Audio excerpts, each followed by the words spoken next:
When Peter walked into his swanky apartment on New York's Upper West Side, he expected to find the usual tranquility after a long day at work.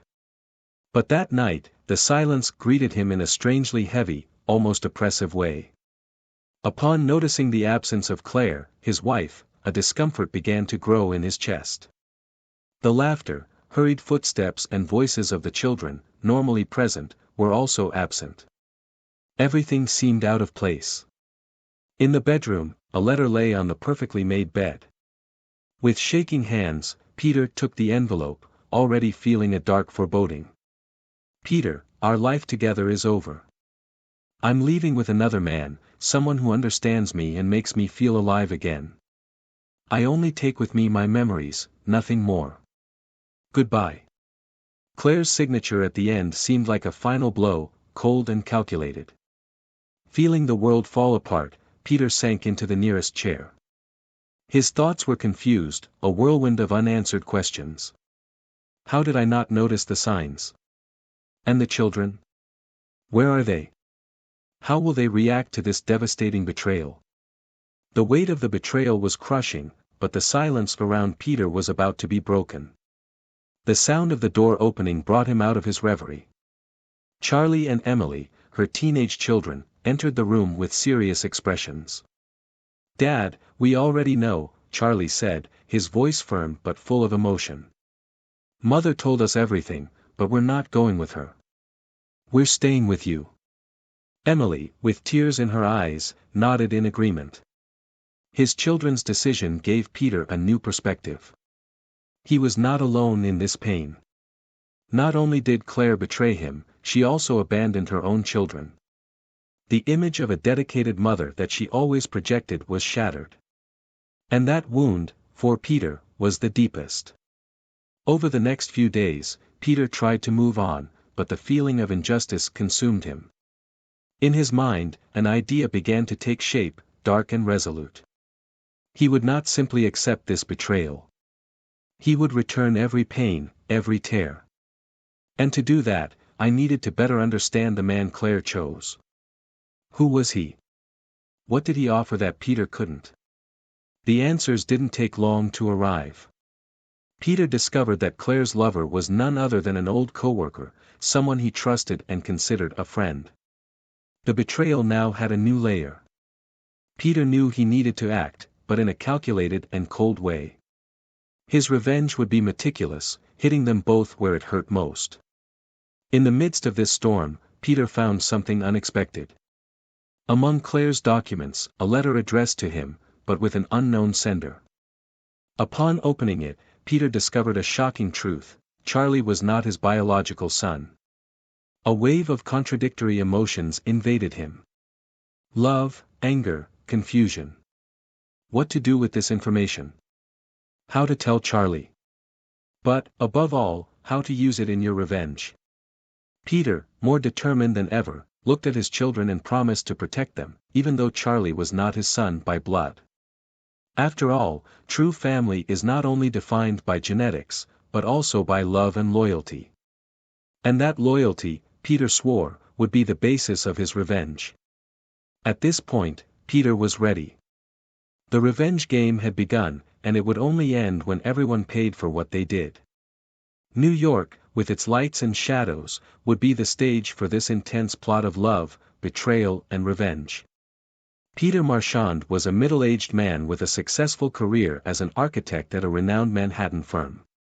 He was always admired for his dedication to work and attention to detail. Peter firmly believed that the secret to success was perseverance and passion for what you do.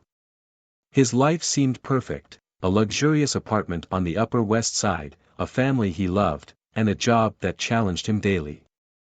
Claire, his wife, was a charming and intelligent woman, dedicated to the arts. She owned a small gallery in Soho, where she showcased works by emerging artists and had a loyal clientele. Claire was always the center of attention at parties and social events, with her natural charm and captivating smile. Peter met her at one of these art exhibitions, and since then, they have been inseparable.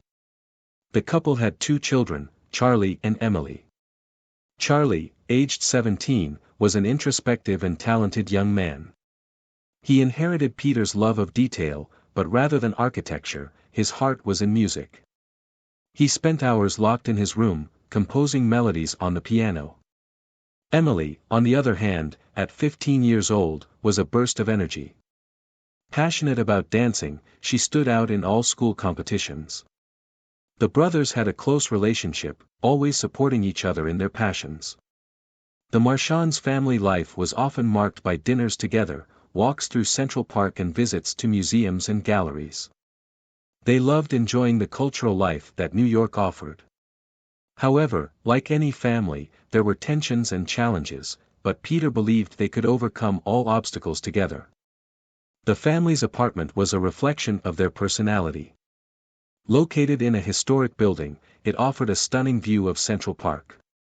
Peter personally took care of the decoration, mixing modern elements with antique pieces, creating a welcoming and sophisticated environment. Claire brought color and life to the space with her artwork and fresh flowers in every room. Every corner of that place told a story, every object had a meaning. Despite the apparent harmony, there were invisible fissures in the relationship between Peter and Claire. Peter spent long hours at work, often traveling to oversee projects, while Claire felt increasingly lonely and misunderstood. The gallery, which was once a common passion, became a refuge for her. The children, involved in their own lives, did not notice the growing distance between their parents. One night, after a long business trip, Peter arrived home earlier than expected. The silence he encountered was disturbing. He went upstairs, expecting to find Claire in her study, but the space was empty. Just a note on the table, "I'm at the gallery, I'll be back late. Don't wait for me." Something about the tone of this message seemed different, but Peter, exhausted, decided not to think about it too much. He threw himself into bed, hoping that the next day would bring some normality. The following days followed a similar pattern. Claire was increasingly absent, her smiles became rare and conversations were superficial. Peter felt lost, unable to communicate with his wife like he used to. He took refuge in work, finding comfort in the structure and predictability of architectural projects. It was during one of these lonely days that Peter began to notice small changes. A different perfume on Claire, text messages that she quickly hid, unexpected encounters at the gallery. He tried to ignore it, to justify the changes as being the result of stress or a simple coincidence, but doubt began to gnaw at his mind. Meanwhile, Charlie and Emily also noticed the changes.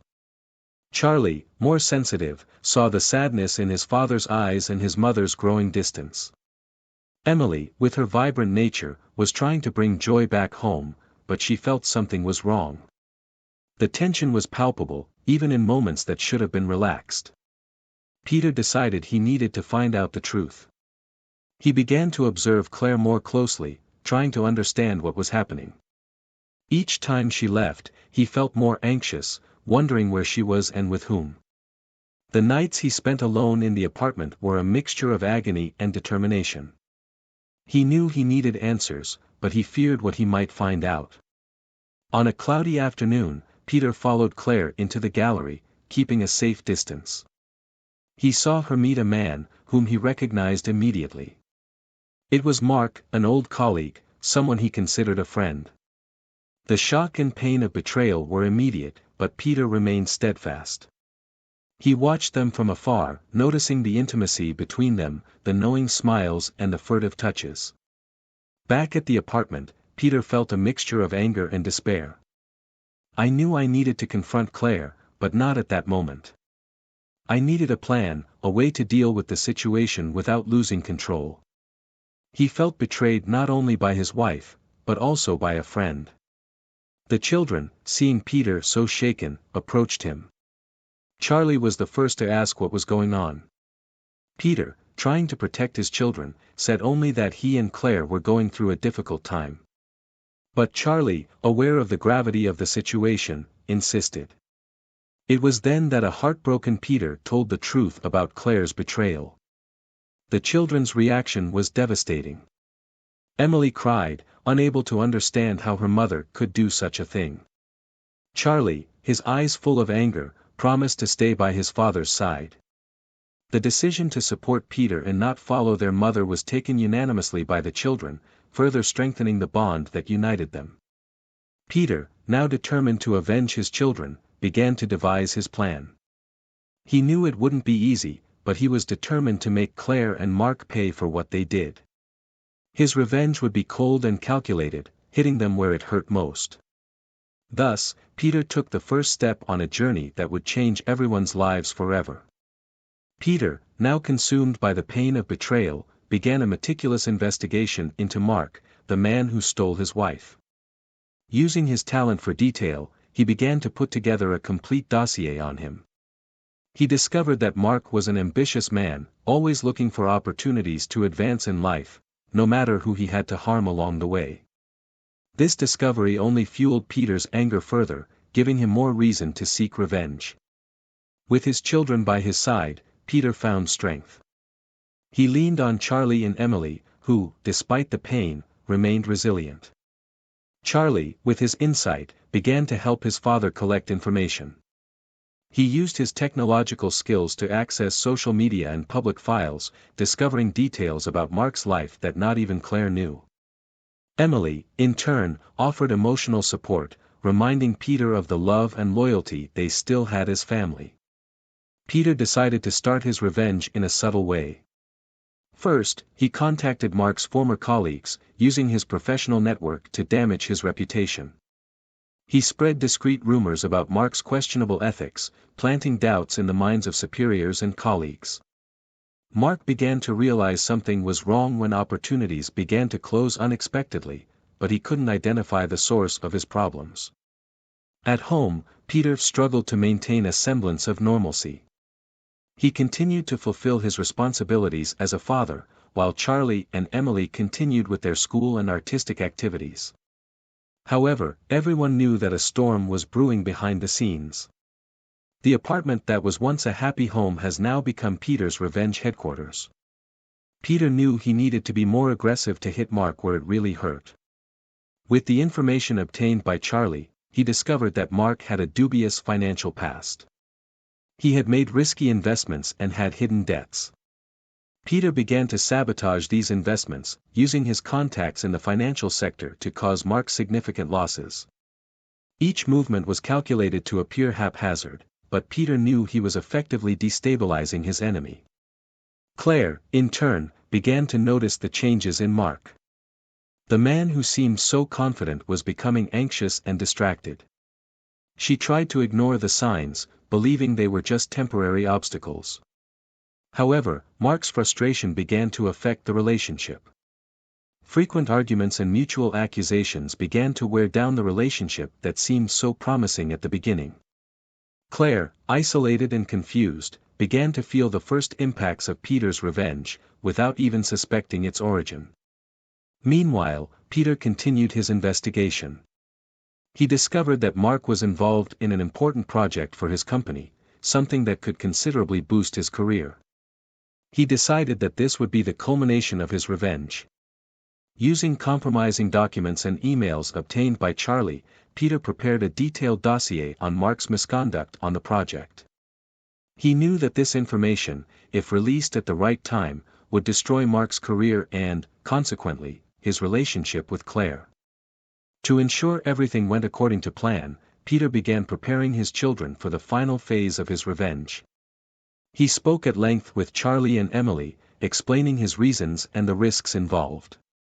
Despite the seriousness of the situation, the two children expressed unconditional support. Charlie, with his precocious maturity, understood the need for justice sought by his father, while Emily, with her compassionate heart, wanted to protect the family from further suffering. The tension between Claire and Mark increased every day. Mark's financial and professional problems began to create a rift between them. Claire, who had left everything behind in search of a new life, began to question her decisions. Peter, watching from afar, saw the ruin of the relationship with a mixture of satisfaction and sadness. He knew he was about to achieve his goal, but the pain of betrayal was still an open wound. Finally, the moment has come for Peter to reveal his cards. Through a media contact, he leaked the dossier on Mark, ensuring the information reached Mark's superiors and the general public. The repercussions were immediate and devastating. Mark was summoned to an emergency meeting, where he was confronted with evidence of his illicit activities. His career, which he valued so much, collapsed within hours. Desperate, he tried to blame others, but the evidence was irrefutable. Claire, upon seeing Mark fall, was in shock. She, who had placed all her hopes in this new life, saw everything crumble before her eyes. Peter, aware of the impact of his actions, was just waiting for the right moment for the final confrontation. He knew there was still one last secret to be revealed, something that would forever change the dynamic between them. Peter took his time. He knew that revenge, to be complete, needed to be felt in all its stages. The coldness with which he conducted each action reflected the depth of his pain. And now, with Mark destroyed and Claire on the brink of despair, Peter prepared for the climax of his revenge, where all the truths would be revealed and the bonds of loyalty and betrayal would finally be faced. Peter knew the moment of truth was near. Mark's destruction and Claire's despair were just the prelude to the final reveal. He wanted his revenge to be complete, hitting each person where it hurt most. He decided that the confrontation would take place in a symbolic location, where all the people involved would meet to face their truths. He chose Claire's gallery, the place where so many happy memories were created and where the betrayal began. On the appointed day, Peter sent messages to Claire, Mark and their children, asking them to meet at the gallery that evening. He knew that this would be the last stage of his plan, where everyone would be confronted with the hidden truths and the consequences of their actions. Charlie and Emily, aware of the gravity of the situation, arrived first. The silence in the gallery was oppressive, and the two young men exchanged anxious glances as they waited for the others. Claire arrived soon after, with a tired and worried expression. He noticed the tension in the air, but he had no idea what was coming. Mark, meanwhile, strode into the gallery, his usual confidence shaken by recent misfortunes. Peter watched them from a distance, feeling a mixture of impatience and sadness. Peter began to speak, his voice firm but full of emotion. "Thank you for coming. Today, we will confront all the truths that have been hidden. There is no more room for lies." Claire tried to interrupt him, but Peter raised his hand, asking for silence. "I found out everything about you, about the betrayal, about the secrets you kept." Mark, trying to maintain some dignity, retorted. "You have no right to judge us, Peter. Love cannot control itself." Peter, with a cold look, replied, "What you and Claire call love is nothing more than a pretext for betrayal. And now, we will all bear the consequences." He turned to Claire, eyes full of pain. "Claire, you destroyed our family because of a man who brought nothing but chaos. But before I judge you, I want everyone to know a secret you've kept for years." Peter took the envelope he found among Claire's documents and slowly opened it. "Charlie, you are a wonderful son and nothing will change how I feel about you. But the truth is, you are not my biological son." The silence in the gallery was suffocating. Charlie froze, unable to process the information. Emily, shocked, looked from one to the other, trying to understand. Claire covered her mouth with her hands, tears beginning to stream down her face. "Peter, I can explain." She began, but Peter interrupted her. "There is no explanation that justifies what you did. You lied to me, to Charlie, to all of us." Mark, aware of the gravity of the situation, tried to calm Charlie. "Charlie, this doesn't change who you are. You're an amazing young man and—" Charlie interrupted him, his voice filled with anger and pain. "Shut up. You have no right to talk to me. You destroyed my family." Peter, maintaining control, continued. "Claire, your betrayal surpassed anything I could have imagined. But now, we all know the truth. And you, Mark, will pay for what you did to my family.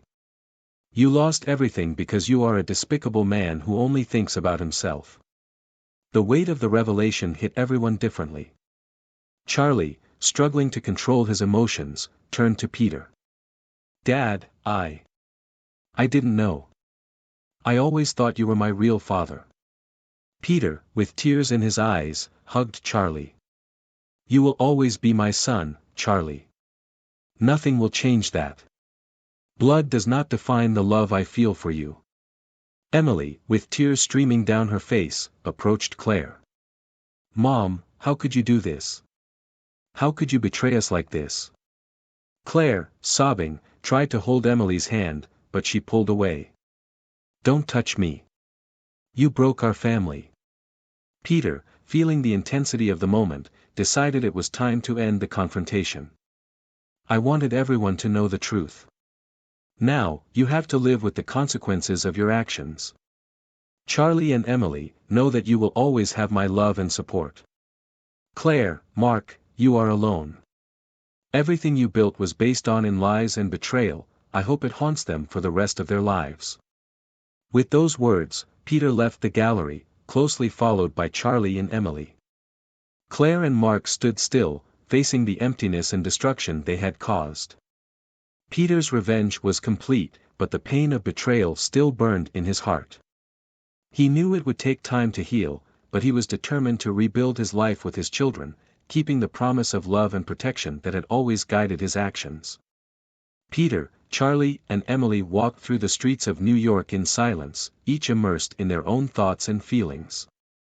The weight of the revelation still hung over them, but each other's presence offered some comfort. They knew they would need time to deal with everything and find a new normality. They decided to take a break at a nearby cafe, where they could talk without rushing. They sat at a table away from the curious eyes of the other customers. Peter, with a tired but resolute look, began to speak. "I know this is all hard to accept. The truth is painful, but it was necessary. We needed to face the lies to move forward." Charlie, still shaken, looked at his father with a mixture of gratitude and sadness. "Dad, I don't know how to deal with all of this. I always thought you were my real father. Now, everything seems so uncertain." Peter, holding Charlie's hand, replied firmly. "Charlie, you are my son in every way that matters. What happened in the past doesn't change how we feel about each other. We will get through this together." Emily, still dealing with her mother's betrayal, asked, "What now? What are we going to do?" Peter, looking at his children, declared, "Let's rebuild our lives. Let's focus on what really matters, our love and loyalty as a family. We need a new beginning, away from the lies and betrayal." The following days were transitional for Peter and his children. They decided to move to a new apartment, away from the painful memories associated with their old house. They chose a place further away from the center, in a quiet neighborhood, where they could find peace and start over. Charlie and Emily dedicated themselves to their studies and their passions, finding music and dance a way to deal with their pain.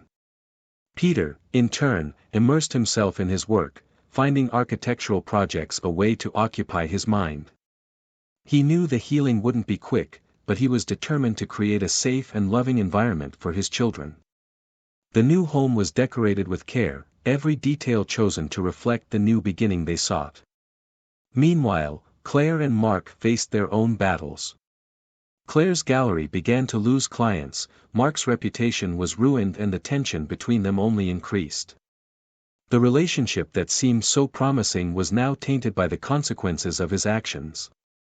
Claire was desperately trying to regain a sense of normalcy, but guilt and regret were constant companions. Mark, in turn, was trying to find a way to rebuild his professional life, but doors were closing one after another. The fall was swift and painful, and he realized that past actions now had devastating consequences. The trust that Claire and he had in each other was irreparably shaken, and the distance between them grew every day. For Peter, the future was still uncertain, but he felt strengthened by Charlie and Emily's support. Together, they faced each challenge with courage and determination. The pain of betrayal wouldn't go away easily, but they learned to find strength in the family unit.